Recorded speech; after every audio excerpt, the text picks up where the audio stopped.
तो Minecraft world create करने से तुम लोग माइनक्राफ्ट के सरफेस में स्पॉन हो जाते हो, जहाँ पे तुम लोगों को ट्रीज, विलेज और खाना खाने के लिए एनिमल्स भी मिल जाता है। लेकिन क्या हो, तुम लोग वर्ल्ड को क्रिएट करो और स्पॉन हो जाओ इस स्टोन वर्ल्ड के अंदर, जिसके अंदर ना ही कोई ट्रीज है, ना ही कोई एनिमल्स, और विलेजर्स का तो छोड़ ही दो। बस इस वर्ल्ड के अंदर एक ही चीज है, जो कि है पत्थर, जिसको हाथों से कलेक्ट भी नहीं कर सकते। और एक ऐसे ही खतरनाक वर्ल्ड के अंदर मैं काफी इम्पॉसिबल टारगेट्स कंप्लीट करने जा रहा हूँ, जैसे कि एक पावरफुल सा डायमंड का आर्मर बनाना, उसके बाद एंड में जाके एंड ड्रैगन को डिफीट करके आना, और उसके बाद मेरे को एक खूबसूरत सा बेस जिसके अंदर सारे जरूरत के सामान हो, एक ऐसा ही बेस क्रिएट करना है, और आखिर में विदर को डिफीट करके बीकन भी बनाना है। तो क्या मैं इस पत्थर वाले वर्ल्ड के अंदर सारे टारगेट्स कंप्लीट कर पाता हूँ कि नहीं, जानने के लिए वीडियो देखते रहो। तो इस पत्थर वाले वर्ल्ड में तो मैं आ तो चुका हूँ, लेकिन अभी तुम लोगों के दिमाग में चल रहा है कि इसके अंदर मैं प्रोग्रेस कैसे करूंगा, और उसके लिए मेरे को लगेगा एक स्पेशल ब्लॉक, जो कि यही कहीं पे तो होना चाहिए, और साथ ही में मुट्ठी का यूज करके इन पत्थरों को तोड़ के इस ब्लॉक को ढूंढ के निकालना, ये भी बड़ा डिफिकल्ट वाला काम है। लेकिन फिलहाल के लिए मेरे को ये स्पेशल ब्लॉक मिल चुका था, और ये और कुछ नहीं बल्कि एक मॉस ब्लॉक है। लेकिन इस मॉस ब्लॉक से कुछ किया नहीं जा सकता, और इस मॉस ब्लॉक से अगर कुछ करना ही है तो सबसे पहले मेरे को थोड़े से हड्डियों का चूड़ा करना पड़ेगा, जो कि इस चैलेंज को बीट करने के लिए मेरा पहला टारगेट होने वाला है, जिससे मैं थोड़े से लकड़ियां जुगाड़ कर पाऊं। तो इसीलिए मैं यहाँ पे एक लंबा सा गड्ढा खोद देता हूँ, जहाँ पे मॉब्स स्पॉन हो सके। तो मेरा गड्ढा गेम के अंदर गड्ढा बनाना हो चुका है, अभी मॉब्स का स्पॉन होने का वेट करते। तो थोड़ी देर तक वेट करने के बाद मैं देखता हूँ एक ज़ॉम्बी स्पॉन हो चुका था, और इसको मारने में आ जाता हूँ, और इसको मैं हिट करके खत्म कर ही रहा था कि तभी अचानक से पीछे से एक ज़ॉम्बी आ जाता है। भाई साहब, ये ज़ॉम्बी कहाँ से आ गया अचानक से, और भी ज़ॉम्बीज आ रहे हैं। तो मेरे को पता चला ज़ॉम्बीज को स्पॉन कराने के लिए जो रूम मैंने बनाया था, उससे ज्यादा तो जहाँ पे मैं खड़ा था उस रूम में ज़ॉम्बी स्पॉन हो रहे हैं। लेकिन मेरे को बोन मिल मिलने से मतलब है वो किधर से भी मिले, इसलिए मैं ये वाला रूम अपना कर लेता हूँ। और थोड़ी देर बाद फाइनली एक स्केलेटन स्पॉन हो चुका था, और इस स्केलेटन को थोड़ा सावधानी से मारना भी पड़ेगा, मेरे को 3 नहीं खाना अपने पिछवाड़े में। तो स्केलेटन को मारना हो चुका था, और फाइनली मेरे को हड्डी मिल चुका था इससे, और इन बोन मिल्स की मदद से अभी मैं इस मॉस ब्लॉक को चारों तरफ फैला दूंगा। और ये जो एज़ेलियम ट्री देख रहे हो, इसको ग्रो करने से ही हमें लकड़ियां मिल जाएगा, लेकिन मेरे आसपास में इतना जगह है नहीं कि मैं एक ट्री ग्रो कर पाऊं। और पहले में मेरे को और एक चीज पता चला कि क्रीपर्स की मदद से हम लोग लकड़ियों के हथियार ना बना के भी स्टोन कलेक्ट कर सकते हैं, जो कि काफी अजीब है। लकड़ियां आया नहीं, उससे पहले स्टोन मिल गया। लेकिन फिलहाल के लिए मैं मॉस ब्लॉक को कलेक्ट कर लेता हूँ, और एज़ेलियम ट्रीज को ग्रो करने के लिए एक एरिया बनाने लग जाता हूँ। और मुट्ठी की मदद से पत्थर तोड़ना काफी डिफिकल्ट है, लेकिन इसका एक आसान उपाय भी है साथ में। बेसिकली स्टोन के ऊपर मॉस ब्लॉक को रख के जैसे ही बोन मिल करेंगे, सारे स्टोन मॉस ब्लॉक में बदल जाएगा, और उसके बाद कलेक्ट करना काफी आसान है। तो इसी ट्रिक से और मुट्ठी का सहायता से मैं एक बड़ा सा गड्ढा बनाने लग जाता हूँ। तो फाइनली ट्रीज को ग्रो करने का एरिया बनके रेडी हो चुका था, और उसके बाद मैं इसको रख के जैसे ही बोन मिल करता हूँ, ये ग्रो होता ही नहीं। और इसका मतलब समझे थे आप, मेरे को और भी बोन मिल्स लगेंगे। तो फिर मैं वापस से थोड़े से मॉब्स को मार के रॉटन फ्लेश और बोन मिल कलेक्ट करने लग जाता हूँ।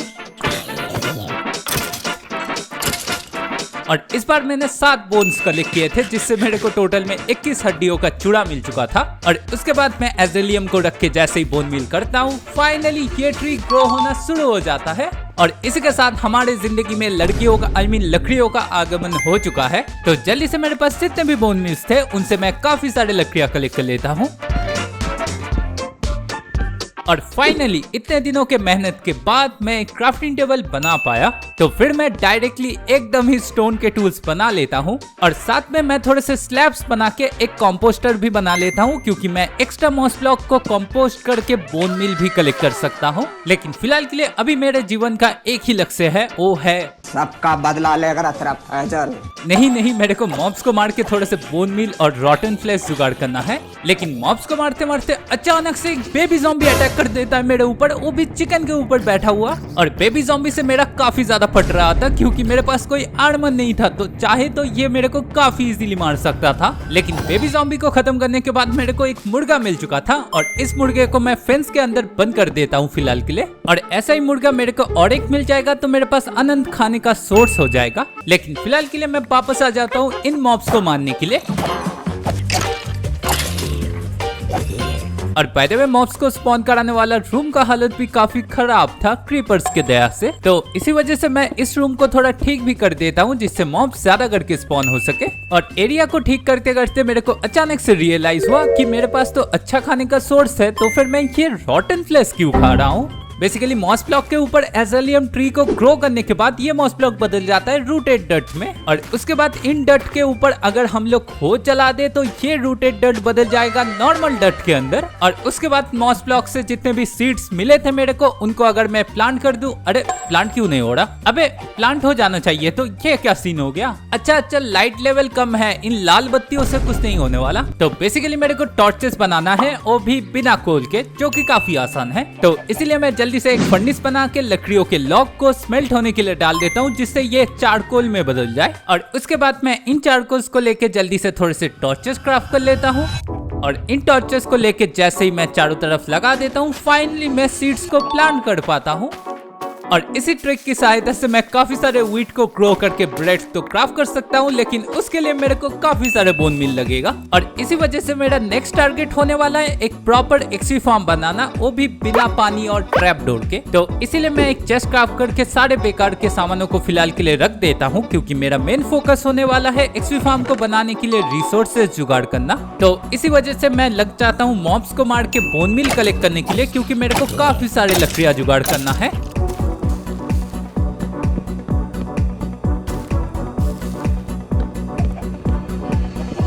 तो फाइनली ये साइकिल कंटिन्यू करने के बाद मेरे पास इनफ लकड़ियां आ चुका था एक एक्सवी फार्म बनाने के लिए। और बाय द वे हमारा बिजनेसमैन भी स्पॉन हुआ था, लेकिन एमराल्ड की कमी की वजह से इसके साथ ट्रेड नहीं कर सकते। लेकिन फिलहाल के लिए मैं अपने एक्सवी फार्म को बनाने के ऊपर फोकस करता हूँ, और इस एक्सवी फार्म को मैं स्लैब और स्टेयर्स से बनाने वाला हूँ, क्योंकि सारे मॉब्स फुल ब्लॉक्स के साइड में ज्यादा अट्रैक्ट होते हैं। और इस एक्सवी फार्म को मैं स्लैब और स्टेयर्स से बना रहा हूँ, और सामने की ओर फुल ब्लॉक्स रख दूंगा तो सारे मॉब्स सामने की ओर आने लग जाएंगे। और इसी सिंपल लॉजिक के साथ हमारा ये एक्सवी फार्म बनकर रेडी हो चुका था, और पहले के कंपैरिजन में तो काफी ज्यादा अच्छा है। और मॉब्स को मार के मेरे को बेसिक रिसोर्सेज तो मिलना शुरू हो चुका है, लेकिन मेरे को आगे का काम भी करना है, जो कि है 2 विलेजर को क्योर करना। और ये इस चैलेंज का सबसे ज्यादा डिफिकल्ट पार्ट है, और इस विलेजर क्योरिंग के ऊपर ही डिपेंड रहेगा एंडर ड्रैगन को डिफीट करना और साथ में इस मेगा बेस को कंप्लीट करना। लेकिन फिलहाल के लिए मेरे को पहले 2 ज़ॉम्बीफाइड विलेजर चाहिए, और लकीली थोड़ी देर बाद ही मेरे को एक ज़ॉम्बीफाइड विलेजर नहीं मिला, बल्कि मेरे को एक विच मिल चुका है।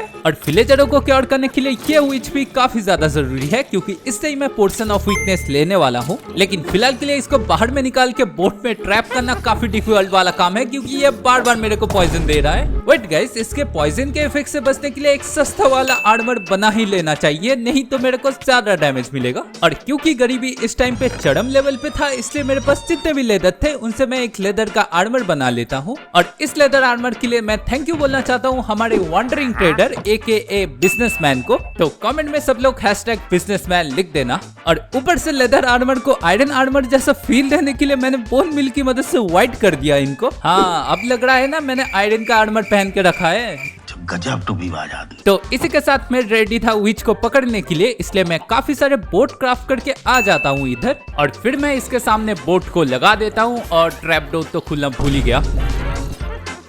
तो जैसे तैसे ये बोट पे बैठ चुका था, और अभी मेरे को इसको साइड में ले जाके ट्रैप भी करना है। लेकिन मुश्किल वाला काम यही है, क्योंकि ये मेरे को पॉइजन का इफेक्ट बार बार दे रहा है। लेकिन काफी मुश्किलों के बाद फाइनली इसको बंद करना हो चुका था, और उसके बाद मैं स्टोन लगा देता हूँ चारों तरफ, जिससे ये पोर्शन फेंक ना पाए। ओके चलो गाइस, विलेजरों को क्योर करने के लिए विच तो जुगाड़ करना हो चुका है। अभी मेरे को 2 विलेजर जुगाड़ करना है, और वापस से एक्सवी फार्म में मॉब्स को मारते मारते मेरे को इस बार गाजर मिल चुका था। चलो कुछ अलग खाने को तो मिला, लेकिन काफी देर तक मॉब्स को मारने के बाद मेरे को एक भी ज़ॉम्बीफाइड विलेजर मिला नहीं था। और इसका मेन कारण हो सकता है मेरे एक्सवी फार्म का साइज छोटा होना। तो इसी वजह से मैं डिसाइड करता हूँ अपने एक्सवी फार्म का साइज थोड़ा बड़ा करना पड़ेगा, जिससे मेरे को 2 ज़ॉम्बीफाइड विलेजर तो मिल ही जाएंगे, साथ में एक रेयर चीज भी चाहिए। उसके लिए मेरे को मॉब स्पॉनिंग रेट इंक्रीज करना पड़ेगा। और एक्सवी फार्म का साइज इंक्रीज करने के लिए मेरा प्लान बिल्कुल ही सिंपल था। बेसिकली मैं ऊपर से नीचे तक एक बड़ा सा गड्ढा करूंगा, और उसके बाद मैं एक्सवी फार्म के लेवल्स को ऊपर तक पूरा इंक्रीज इंक्रीज कर दूंगा, लेकिन ये चीज करने में सालों निकल जाएगा क्योंकि मेरे पास पत्थर वाले टूल्स है। और इसी प्रॉब्लम को सॉल्व करने के लिए मैं मॉस ब्लॉक और बोन मील की मदद से चारों तरफ मॉस ब्लॉक को स्प्रेड कर देता हूँ और उसके बाद हो की मदद से मैं जल्दी इस मॉस ब्लॉक को कलेक्ट कर लेता हूँ। और इसी ट्रिक की मदद से मैं एक बड़ा सा गड्ढा तो बना लेता हूँ, लेकिन टॉर्चेस ना प्लेस करने की वजह से थोड़ी देर बाद आके ये देखना पड़ता है। लेकिन फिलहाल के लिए गड्ढा खोदना तो हो चुका है, अभी एक्सवी फार्म को बनाना शुरू करते। तो फाइनली मेरा एक्सवी फार्म का साइज इंक्रीज करना हो चुका था और उसके बाद मेरे को एक मुर्गा दिख जाता है और मेरे को पता नहीं ये मुर्गा आया कहां से है, लेकिन फिलहाल के लिए इसको चारे का लालच देके इसके बिरादरी वाले बंदे के सामने मैं लेके आ जाता हूँ। ओके, अंदर आ जाओ, अभी जल्दी से ब्रीडिंग करके पॉपुलेशन बढ़ाओ, मेरे को चिकन खाना है। ओह, आज तो थर्सडे है, आज तो नहीं खा सकते, बस गुरुवार होने के कारण बच गए ये लोग। लेकिन फिलहाल के लिए मैं वापस से अपने एक्सवी फार्म में आ जाता हूँ और इस बार तो एक्सवी फार्म में मॉब स्पॉनिंग रेट काफी ज्यादा इंक्रीज हुआ था और मॉब स्पॉनिंग रेट इंक्रीज होने के कारण से दो ज़ॉम्बीफाइड विलेजर स्पॉन हो चुके थे। तो जल्दी से मैं बाकी मॉब्स को निपटा देता हूँ और उसके बाद बोट क्राफ्ट करके इनको बाहर में निकालने की कोशिश करता हूँ। और इसमें भी एक दिक्कत आ गया क्योंकि बार बार ये लोग एक ही बोट में बैठ जा रहे थे और मेरे को इनको अलग अलग बिठाना है, क्यों मैं आगे बताता।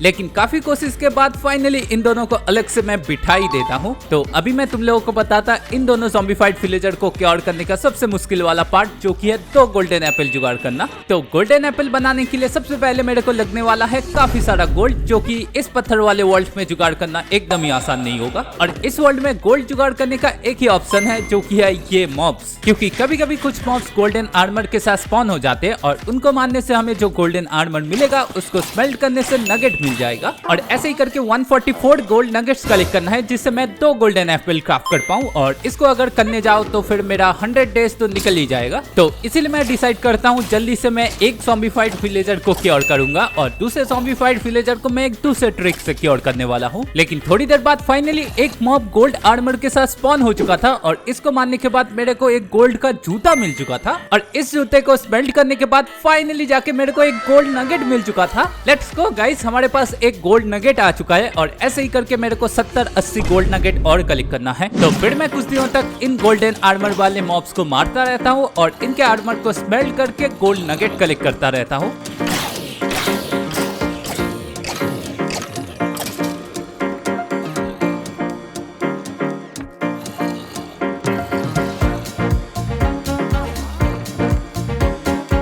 तो फाइनली काफी दिनों तक ऐसे करके मॉब्स को मारने के बाद मेरे पास इनफ गोल्ड नगेट्स आ चुका था एक गोल्डन एप्पल क्राफ्ट करने के लिए। सॉरी, इनफ नहीं, थोड़ा एक्स्ट्रा आ गया था, हिसाब में थोड़ा गड़बड़ी हो गया, माफ करना, बगोचे में इधर उधर निकल जाता। तो फिलहाल के लिए हमारे पास गोल्डन एप्पल क्राफ्ट करने के लिए गोल्ड तो आ चुका है, लेकिन एप्पल कहाँ से आएगा। और इसी गोल्डन एप्पल को क्राफ्ट करने के लिए तुम लोगों को एक नया चीज बताता। बेसिकली ये स्टोन वॉल बिल्कुल ही स्काई वर्ल्ड जैसा ही है और इसी वजह से इस वर्ल्ड के डेवलपर ने भी एक बोनस चेस्ट रखा है बिल्कुल ही स्काई वर्ल्ड जैसा। और ये बोनस चेस्ट यहाँ पे है, जो कि तुम लोग देख सकते हो। अभी चल के इसको कलेक्ट करते गए। तो बोनस चेस्ट कलेक्ट करने के लिए मैं सीधा माइनिंग करके इधर आ जाता हूँ और यहाँ पे मेरे को पहले तो लावा दिख चुका था। तो जल्दी से मैं ज़ॉम्बीज को मार के जितने भी आयरन कलेक्ट किया था उनसे मैं एक बकेट बना लेता हूँ। तो इस बकेट की सहायता से हम लावा को कलेक्ट कर लेते हैं और इस बैरल के अंदर फाइनली मेरे को ओक सैपलिंग मिल चुका था। और हाँ, मैं साथ में इन सारे सैंड्स को भी कलेक्ट कर लेता हूँ। तो सारा सामान कलेक्ट करना हो चुका था और फिर मैं यहाँ से निकल जाता हूँ। और अभी मेरे को इस ओक ट्री को बस ग्रो करके एप्पल जुगाड़ करना है। और पहले ट्राई में ट्री को ग्रो करने के बाद मेरे को एप्पल मिला नहीं था, लेकिन सेकंड ट्राई में फाइनली जाके मेरे को एक एप्पल मिल चुका था। तो जल्दी से मैं इस एप्पल को गोल्डन एप्पल में क्राफ्ट कर लेता हूँ और उसके बाद मैं चला आता हूँ इस ज़ॉम्बीफाइड विलेजर के पास। ओके, अभी मेरे को पोर्शन ऑफ वीकनेस चाहिए और उसके लिए विश तो पहले से रेडी है मेरे पास। तो थोड़ी देर तक विश से पॉइजन का इफेक्ट मिलने के बाद फाइनली जाके मेरे को पोर्शन ऑफ वीकनेस मिल चुका था। तो जल्दी से मैं इसको गोल्डन एप्पल खिला देता हूँ। तो इसी के साथ मेरा विच का जरूरत खत्म हो चुका था, इसलिए इसको मैं निपटा देता हूँ। और दूसरे वाले विलेजर को मैं एक अलग तरीके से क्योर करने का सोचता हूँ, लेकिन तब मेरे को पता नहीं था कि मेरे साथ ये कांड होने वाला है, जो कि तुम लोगों को आगे पता ही लग जाएगा। लेकिन फिलहाल के लिए इस ज़ॉम्बीफाइड विलेजर का क्योर होने का वेट करते guys. A few inches later. तो क्योर होने के बाद मैंने बैरल देके इसको फिशरमैन का जॉब दे दिया और साथ में थोड़ा ट्रेड भी कर लिया, जो मैं दिखा नहीं पाया क्योंकि मेरा रिकॉर्डिंग ऑफ हो गया था। लेकिन फिलहाल के लिए मेरे पास दो ऑप्शन था, या तो मैं फिशरमैन का जॉब दे के बकेट फिश खरीद लूं जिससे मेरे को पानी मिल जाए, या फिर मैं स्ट्रिंग बेच के एमरल्ड खरीद लूं जिससे मेरे को एमरल्ड मिल जाए। और मैंने एमरल्ड खरीदने का सोचा क्योंकि एमरल्ड से ही हम लोग इस वंडरिंग ट्रेडर के साथ ट्रेड कर पाएंगे। तो इसी वजह से मैं इससे थोड़े से एमरल्ड ट्रेड करके वेट करने लग जाता हूँ एक वंडरिंग ट्रेडर का स्पॉन होने का। और वंडरिंग ट्रेडर से मेरे को एक चीज ही चाहिए था, वो था डीप स्लेट वाला पत्थर, जिससे मैं लावा को इन्फिनिट बना पाऊं और नेदर में जाके फिर सारा रिसोर्सेस जुगाड़ करके मैं इस दूसरे विलेजर को क्योर कर पाऊं। लेकिन जब तक कोई ड्रिपस्टोन लेके वंडरिंग ट्रेडर स्पॉन नहीं होता तब तक के लिए मैं अपना बेस का काम शुरू कर देता हूँ। और अभी तो मैं एक बड़ा सा गड्ढा बना रहा हूँ जहाँ पे मैं अपना बेस बनाने वाला हूँ। तो गड्ढा खोदना हो चुका था, लेकिन उसके बाद एक वंडरिंग ट्रेडर खतरनाक ट्रेड के साथ स्पॉन हुआ था। लिटरली ये मेरे को dripstone, sugar cane, water bucket सारा सब कुछ दे रहा है। तो जल्दी से मैं इससे सारा सब कुछ ट्रेड कर लेता हूँ और उसके बाद इसको मुक्ति दे देता हूँ। और अभी मैं तुम लोगों को दिखाता मेरा गड्ढा, मैंने कितना बड़ा गड्ढा किया है। तो बेसिकली इतना बड़ा गड्ढा खोदते खोदते हालत तो खराब हो ही चुका था, लेकिन इसके अंदर ही मैं अपना बेस बनाने वाला हूँ। लेकिन बेस का काम अभी साइड रखते क्योंकि मेरे को जाना है नेदर में दूसरे विलेजर को क्योर करने के लिए। तो इसीलिए मैं एक कंपोस्टर बना के लावा को डबल करने के लिए रख देता हूँ। और साथ ही में मेरे को एक पानी का सोर्स भी मिल चुका था, तो जल्दी से मैं इसको इन्फिनिट पानी बनाने के लिए लग जाता हूँ। तो लावा, पानी दोनों आ चुका था मेरे पास और साथ में मैं सुगर केन्स को भी यहाँ पे प्लांट कर देता। और बाय द वे फार्मिंग करने के लिए मेरे पास डर्ट काफी ज्यादा कम था, इसलिए मैं काफी सारे मॉस ब्लॉक को लेके उसके ऊपर ट्री को ग्रो कर लेता हूँ। और लकड़ियाँ कलेक्ट कर लेने के बाद मैं इन रूटेड डर्ट को बदल के नॉर्मल डर्ट में कर लेता हूँ। तो ऐसे ही करके मैंने काफी सारे डर्ट को कलेक्ट कर लिया और उसके बाद इसके ऊपर मेरे पास जितने भी सीड्स थे उनको प्लांट कर देता हूं। तो इधर का काम सारा हो चुका था और जब तक मेरे पास काफी सारे लावा के सोर्स नहीं आ जाता तब तक के लिए मैं दूसरे वाले विलेजर को क्योर भी नहीं कर सकता। और इसी वजह से मैं डिसाइड करता हूँ एक साइड का बिल्ड का काम शुरू कर देना चाहिए। तो बिल्ड का काम करने के लिए मैं रिसोर्सेज जुगाड़ कर ही रहा था कि तभी ये वंडरिंग ट्रेडर प्रूस सैपलिंग और जंगल सैपलिंग लेके स्पॉन हो चुका था। तो प्रूस सैपलिंग मिलने के बाद मैं बिल्ड में प्रूस लकड़ियां यूज करने का सोचता हूँ। तो जल्दी से मैं थोड़े से प्रूस लकड़ियों को कलेक्ट कर लेता हूँ। तो प्रूस लकड़ियां कलेक्ट करने के साथ साथ मेरे को और एक चीज कलेक्ट करना था इस बिल्ड के लिए, जो कि था डीप स्लेट। और मेरे को लगा था मैं अगर नीचे की ओर जाऊंगा तो मेरे को डीप स्लेट मिल जाएगा शायद से, और उसी को चेक करने के लिए मैं नीचे की ओर माइनिंग करके आता हूँ और मेरे को डीप स्लेट तो नहीं लेकिन बेडरॉक जरूर मिल चुका है। ओके गाइस, इस वर्ल्ड में डीप स्लेट है नहीं तो मेरे को इस बिल्ड को बिना डीप स्लेट के बनाना पड़ेगा। तो फिर मैं वापस आके लग जाता हूँ इस बिल्ड का काम शुरू करने के लिए। और इस वाले साइड में मैं एक स्टोरेज रूम बनाऊंगा, साथ में मेरे रहने का जगह और साथ में एक नेदर पोर्टल भी।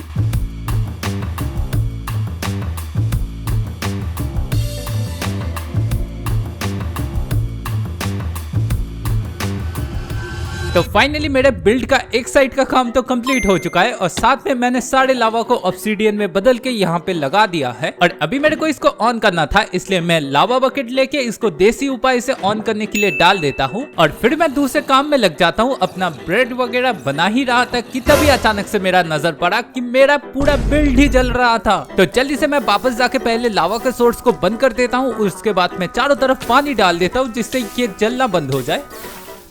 और काफी मेहनत करने के बाद भी मैं बस इस बिल्ड का इतना पोर्शन ही बचा पाया, लेकिन फिलहाल के लिए मैं इस बिल्ड को वापस से थोड़ा ठीक कर देता हूँ और साथ में मेरा नेदर पोर्टल भी ऑन हो चुका था। और इसी के साथ मैं सेकंड विलेजर को क्योर करने के लिए नेदर की ओर चला आता हूँ। और मैंने सोचा था नेदर में जाने से मेरे को इस विलेजर को क्योर करने के सारे रिसोर्सेस मिल जाएंगे, लेकिन नेदर में आने के बाद ये होता है, अबे बाकी का नेदर कहाँ गया, ये भी ओवरवर्ल्ड जैसा ही है क्या? और फिर मेरे को रियलाइज होता है ये नेदर वर्ल्ड भी ओवरवर्ल्ड जैसा पूरा का पूरा नेदर रॉक से ही बना हुआ है। लेकिन जो भी हो जाए, फिलहाल के लिए मेरे को विलेजर को क्योर करने के लिए एटलीस्ट गोल्ड चाहिए ही चाहिए था। और उसी चीज को कंफर्म करने के लिए कि यहाँ पे कोई नेदर फोर्ट्रेस है कि नहीं, इसलिए मैं रिप्ले का यूज करता हूँ। ओके गाइस, यहाँ पे नेदर फोर्ट्रेस है तो, लेकिन ये मेरे स्पॉन पॉइंट से काफी दूर है और ऊपर से इस नेदर फोर्ट्रेस के अंदर तो मेरे को कोई दान पेटी भी नहीं दिख रहा जिसके अंदर से मैं गोल्ड कलेक्ट कर पाऊं, लेकिन फिर भी मेरे को गोल्ड चाहिए था, इसलिए मैं फोर्ट्रेस की ओर जा ही रहा था कि तभी अचानक से रियलाइज होता है मैं फोर्ट्रेस की ओर क्यों जा रहा हूँ। मेरे पास तो दूसरा ऑप्शन भी है। बेसिकली मेरे को माइनिंग करके एक बड़ा सा स्पेस बनाना है, उसके बाद ज़ॉम्बीफाइड पिगलिन्स तो स्पॉन होना शुरू हो जाएंगे और ज़ॉम्बीफाइड पिगलिन्स को मारने से ही मेरे को इजीली गोल्ड भी मिल जाएगा।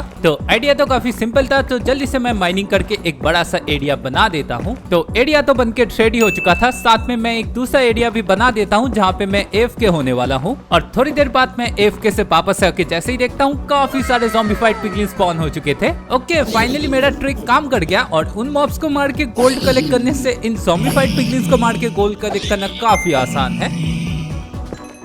तो फिर मैं काफी सारे पिगलिन्स को निपटा देता हूँ और पहली बार में ही मेरे को काफी सारे गोल्डन नगेट मिल चुका था। तो ऐसे ही करके मैं बार बार AFK हो जाता था और वापस आके जैसे ही ज़ॉम्बीफाइड पिगलिन्स स्पॉन हो जाते थे उनको निपटा के वापस से गोल्डन इंगेट और नगेट कलेक्ट कर लेता था। तो फाइनली काफी दिनों तक करने के बाद मेरे पास इनफ गोल्डन नगेट हो चुका था। तो इन सारे सामानों को लेके मैं ओवरवर्ल्ड में वापस चला आता हूँ। तो वापस आके मैं सारे गोल्डन नगेट को गोल्डन इंगेट में बदल लेता हूँ और उसके बाद चला आता हूँ एक गोल्डन एप्पल क्राफ्ट करने के लिए।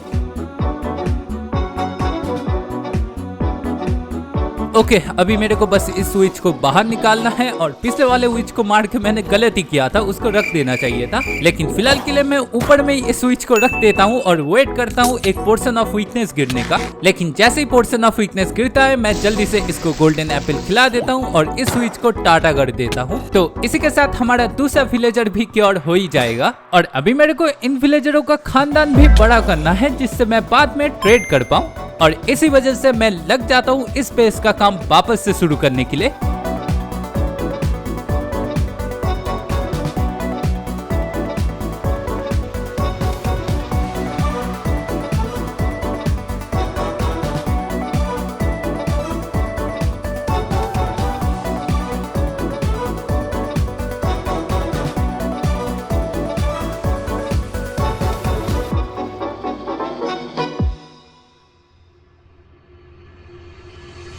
तो फाइनली मेरा बेस बन के, अबे क्या फूट गया?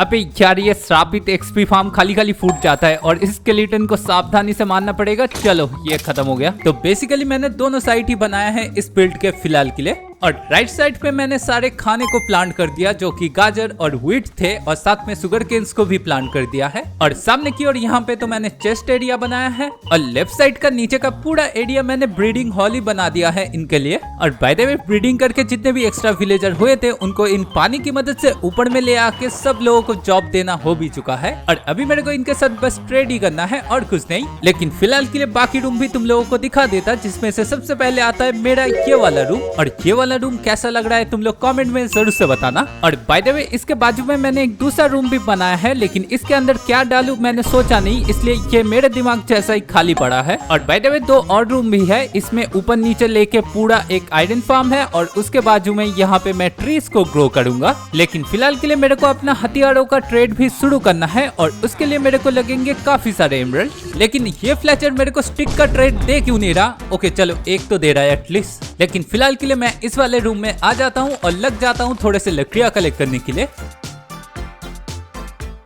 तो लकड़ियाँ कलेक्ट हो जाने के बाद मैं फ्लैचर के साथ इनको एमरल्ड के बदले ट्रेड कर लेता हूँ।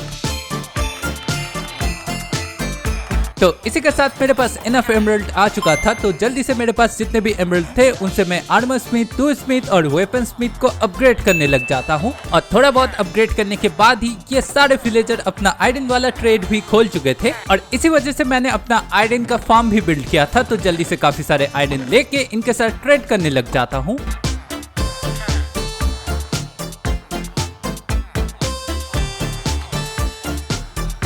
A few inches later. तो सबसे पहले मैं अपना आर्मर खरीदता हूँ और पैंट में ये मेरे को अनब्रेकिंग और प्रोटेक्शन दे रहा था, तो मैं काफी सारे खरीद लेता हूँ। और आर्मर में बाकी सब में जैसे कि चेस्ट प्लेट, हेलमेट या फिर जूते में मेरे को अच्छा इंचेंटमेंट मिल नहीं रहा था, इसलिए जो भी मिल रहा था वो मैं खरीद लेता हूँ, क्योंकि बाद में मैं लाइब्रेरियन से बुक ट्रेड करके फिर इंचेंटमेंट भी कर सकता हूँ। तो आर्मर तो ट्रेड करना हो चुका था, अभी टूल्स ट्रेड करते। तो सबसे पहले मेरे को अनब्रेकिंग और एफिशिएंसी वाला पिकैक्स मिल चुका था जिसको मैं खरीद लेता हूँ। और उसके बाद मेरे को अलग अलग दो पिकैक्स खरीदना पड़ता है अनब्रेकिंग और एफिशिएंसी वाला। और लकीली मेरे को स्वॉर्ड काफी अच्छा मिल चुका था क्योंकि एक शॉट में फायर एस्पेक्ट था और दूसरे शॉट में लूटिंग था, और लूटिंग तो मेरे को चाहिए ही चाहिए था इस वर्ल्ड में। तो जल्दी से मैं अपने आर्मर टूल्स को ले आके सबको एक साथ में इंचेंट कर देता हूँ क्योंकि मेरे को कुछ आर्मर टूल्स में अच्छा खासा इंचेंटमेंट मिला था। और इंचेंटमेंट करने के बाद मैं फिर सीधा आ जाता हूँ इन लाइब्रेरियन से ट्रेड करने के लिए। और सबसे पहले मेरे को सबसे अच्छा बुक मिला था इन्फिनिटी का, तो जल्दी से मैं एक खरीद लेता हूँ। और फिर मेरे को थ्रॉन्स 3 मिल चुका था, तो ये भी मैं खरीद लेता हूँ। और उसके बाद सबसे दिमाग खराब करने वाला जो बुक वो है मेंडिंग, जो मेरे को मिल चुका था। और उसके साथ ही मेरे को प्रोटेक्शन का भी बुक मिलता है जिसको लेके मैं वापस आ जाता हूँ इनको एक साथ में इंचेंट करने के लिए। तो फाइनली मेरा सारा ट्रेड करना हो चुका था। और उसके बाद पेट पूजा करने के लिए मैं थोड़े से सोने के गाजर भी खरीद लेता हूँ। और सारा सब कुछ ट्रेड हो जाने के बाद मैं रेडी हूँ नेदर में जाके ब्लेज रॉड और विद स्केलेटन हेड जुगाड़ करने के लिए। तो इसलिए मैं बिना टाइम वेस्ट किए सीधा आ जाता हूँ नेदर की ओर। और नेदर में आने के बाद मैं सीधा चला आता हूँ उसी फोर्ट्रेस की ओर जो मैंने रिप्ले में देखा था। और इस बार फोर्ट्रेस तक जाने में ज्यादा दिक्कत होगा नहीं क्योंकि मेरे पास एक अच्छा पिकैक्स था। पिछली बार तो सोच ही रहा था कि स्टोन के पिकैक्स से इतना दूर जाऊंगा कैसे, लेकिन फिलहाल के लिए मैं फोर्ट्रेस तक पहुंच चुका था। और फोर्ट्रेस में पहुंचने के बाद मैं माइनिंग करने लग जाता हूं क्योंकि मेरे पास और कोई ऑप्शन भी नहीं है। और फोर्ट्रेस में चारों तरफ माइनिंग करके एरिया साफ करने के बाद मेरे को पता चलता है मेरे को कोई स्पॉनर ढूंढने की जरूरत ही नहीं है क्योंकि ब्लेजेस ऑलरेडी स्पॉन होना शुरू हो गया। तो फिर मैं ब्लेजेस को मार के ब्लेज रॉड कलेक्ट कर लेता हूँ।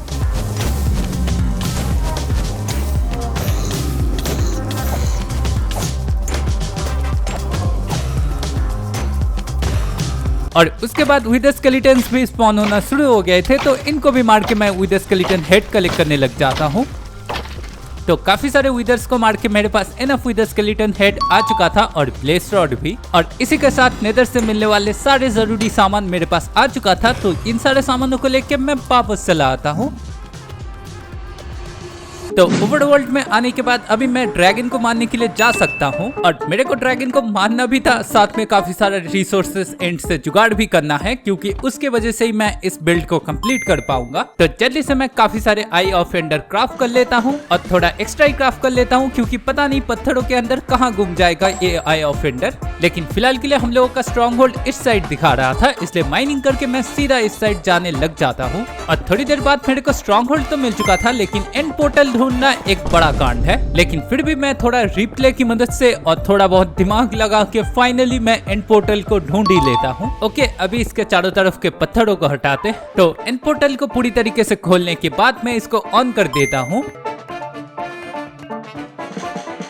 ओके गाइस, हमारा एंड का दरवाजा खुल चुका था और उसके बाद मैं सीधा जंप कर जाता हूँ एंड की ओर। और इस बार मैंने एक्सपेक्ट कर ही लिया था एंड भी पूरा एंड ब्लॉक से भरा होगा, लेकिन एंड काफी अलग निकला बाकी दोनों बायोम से। क्यों, तुम लोगों को एंडर ड्रैगन को डिफीट करने के बाद पता चल जाएगा। लेकिन काफी देर तक एंड ब्लॉक तोड़ने के बाद फाइनली मैं बाहर आ पाया। और ये तो अच्छी बात थी, एंडर ड्रैगन सारे ब्लॉक्स को तोड़ देता है, नहीं तो मेरे को ये गैप भी नहीं मिलता। लेकिन फिलहाल के लिए मैं ड्रैगन की मदद से ही सारे क्रिस्टल्स को ट्रैक करके एक एक करके निपटाने लग जाता हूँ। तो कुछ क्रिस्टल्स तो मेरे को काफी इजीली मिल चुका था जिनको मैं इजीली डिस्ट्रॉय कर देता हूँ, लेकिन बाकी कुछ क्रिस्टल्स पत्थरों के अंदर छुपे हुए थे जिनको मेरे को काफी ढूंढने के बाद मिलता है।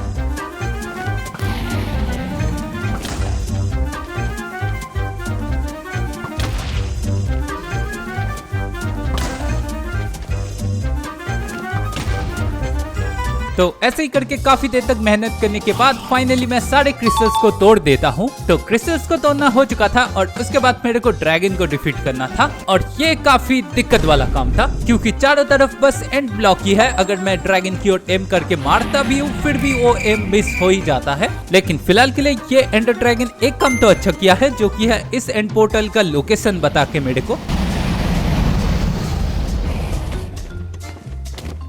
लेकिन चारों तरफ काफी सारे ब्लॉक्स होने के बावजूद फिर भी मैं लग जाता हूं इसको बो से हिट करने के लिए।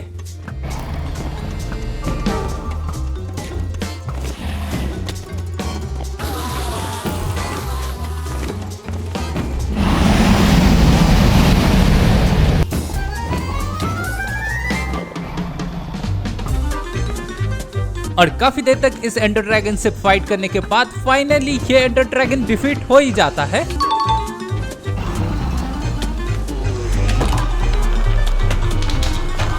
ओके गाइस, एंडर ड्रैगन को तो डिफीट करना हो चुका है। अभी मेरे को इस एंड से एक जरूरी सामान चाहिए और वो सामान है एंड रॉड। और एंड रॉड मेरे को दो तरीके से मिल सकता है, एक है एनसीटी से और दूसरा है ये बैगनी कलर के फल से। और तुम लोगों को शायद पता ही होगा, कोरस फूड से एंड रॉड हम लोग बना ही सकते हैं। जिनको पता नहीं वो आगे देखते रहो, पता लग जाएगा। लेकिन फिलहाल के लिए मैं एंड वर्ल्ड के एकदम ऊपर आ जाता हूँ और ये चीज सबसे ज्यादा क्रेजी है। बेसिकली एंड ड्रैगन वाला जो एंड आइलैंड है और एनसीटी वाला जो एंड आइलैंड रहता है, उसके बीच में जो वॉइड पड़ता है उसके ऊपर भी सारे एंड ब्लॉक भरे पड़े हैं। मतलब बेसिकली हम लोग अगर ऊपर आ जाएंगे तो हम लोग चल के जा सकते हैं एनसीटी तक। और ये चीज मेरे को काफी ज्यादा क्रेजी लगा था। लेकिन फिलहाल के लिए एंड रॉड जुगाड़ करने के लिए मैं एनसीटी में जाने नहीं वाला, बल्कि मैं इन बैगनी कलर के फल से ही जुगाड़ करूंगा। तो इसीलिए मैं चल के काफी दूर तक आ चुका था और अभी मेरे को माइनिंग करके नीचे जाके कोरस ट्री ढूंढना पड़ेगा। ओके, फाइनली मेरे को कोरस फ्रूट मिल चुका है। और पता है गाइस, मेरे को कोरस फ्रूट जुगाड़ करने के साथ साथ इसके जो सीड्स होते हैं कोरस के एकदम ही ऊपर होते हैं, उनको भी कलेक्ट कर लेना है। बेसिकली मेरे पास अगर कोरस फ्रूट कम पड़ गया तो मैं वापस से इनको प्लांट करके ग्रो कर सकता हूँ। तो इसीलिए मैं माइनिंग करके काफी सारे कोरस फ्रूट यहाँ से कलेक्ट कर लेता हूँ और उसके बाद मैं ऊपर में वापस चला आता हूँ। ओके, अभी हम लोग ऊपर आ चुके हैं और अभी इस साइड जाना है, इस साइड जाना है। वैसे भी कोऑर्डिनेट्स मेरे को पता है तो दिक्कत होगा नहीं। तो मैं काफी देर तक चल के फाइनली आ जाता हूँ एंड पोर्टल की ओर। और यहाँ से मेरे को अभी एक ही चीज कलेक्ट करना है, वो है ये एंडर एग। तो जल्दी से मैं एंडर एग के नीचे टॉर्चेस लगा के इसको कलेक्ट कर लेता हूँ और उसके बाद मैं सीधा वापस चला आता हूँ ओवरवर्ल्ड की ओर। Okay guys, back to reality, हम लोग घर आ चुके हैं और अभी भी मेरा दो टारगेट कंप्लीट नहीं हुआ। वो है इस बेस का काम कंप्लीट करना और दूसरा है विदर को डिफीट करना। और बेस का काम मैं पहले खत्म करना चाहता था, इसलिए मैं इन कोरस फ्रूट को पहले यहाँ पे प्लांट कर देता हूँ। और पहले में मेरे को कोरस फ्रूट से एंड रॉड भी क्राफ्ट करना है। अबे यार, ये क्रीपर फार्म वापस से फूट गया। लेकिन फिलहाल के लिए एंड रॉड बनाते गाइस, तो सबसे पहले मेरे को इन कोरस फ्रूट को स्मेल्ट करना पड़ेगा। और उसके बाद ये स्मेल्ट हुए कोरस फ्रूट को जैसे ही मैं ब्लेस रॉड के साथ डालूंगा, अबे यार बना क्यों नहीं, अच्छा ऊपर डालना पड़ेगा तब जाके एंड रॉड बन जाएगा। तो अभी मेरे पास एंड रॉड आ चुका है और मैं इस बेस का काम शुरू कर सकता हूँ। तो बेसिकली ये जो मिड वाला सेक्शन है, यहाँ पे मैं ब्लडी ग्लास वाला इफेक्ट देने वाला हूँ। और उसके लिए मेरे को सबसे पहले एक बड़ा सा गड्ढा खोदना पड़ेगा। तो सबसे पहले मैं गड्ढा खोद लेता।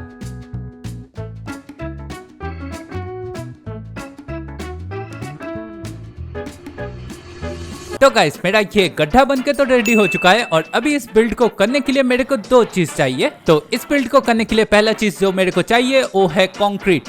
और लकीली आसपास के दूसरे स्ट्रक्चर से लूट के मेरे पास काफी सारे सैंड्स और ग्रेवल हो चुके थे। तो इससे मैं जल्दी से काफी सारे कंक्रीट बना लेता हूँ। अबे यार, बन क्यों नहीं रहा? वो अच्छा कलर चाहिए ना।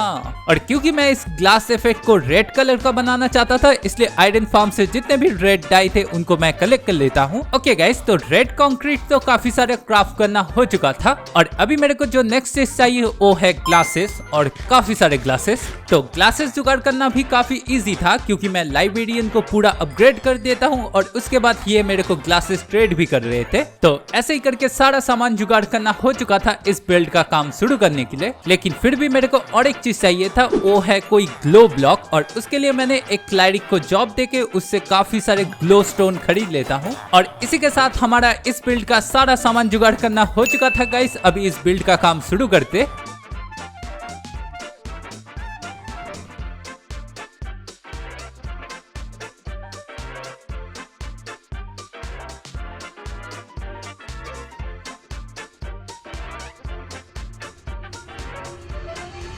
तो फाइनली मेरा ये बिल्ड बनके रेडी हो चुका था और ये देखने में काफी ज्यादा क्रेजी लग रहा है। और तुम लोगों को कैसा लग रहा है तुम लोग कमेंट में जरूर से बताना। और बाकी जो मैंने एक रूम का काम किया नहीं था ना, उसके अंदर मैंने बुक्स लगा दिए एन्चेंटमेंट टेबल डालने के लिए। लेकिन दुख की बात है, एन्चेंटमेंट टेबल है ही नहीं। क्यों? क्योंकि यहाँ पे डायमंड मिला ही नहीं। यहाँ पे माइनिंग करके डायमंड मिलता ही नहीं गाइस। लेकिन फिलहाल के लिए आखिरी एक ही काम बाकी है, जो कि है विदर को डिफीट करके बीकन बनाना। और उसके लिए मैं एक गड्ढा खोदने लग जाता हूँ जहाँ पे मैं विदर को स्पॉन करने वाला हूँ। तो फाइनली काफी दूर तक आने के बाद अभी मेरे को लग रहा था ये विदर मेरे बेस तक तो नहीं आ पाएगा, यहाँ पे इसको स्पॉन कराते। तो जल्दी से एरिया को बना के मैं विदर को यहाँ पे स्पॉन कराने लग जाता हूँ।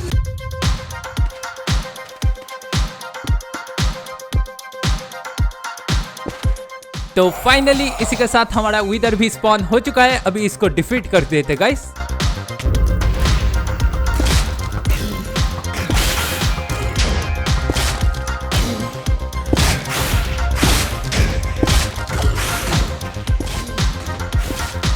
ओके चलो, इसी के साथ विदर को भी निपटाना हो चुका है और मेरे को नेदर स्टार भी मिल चुका है।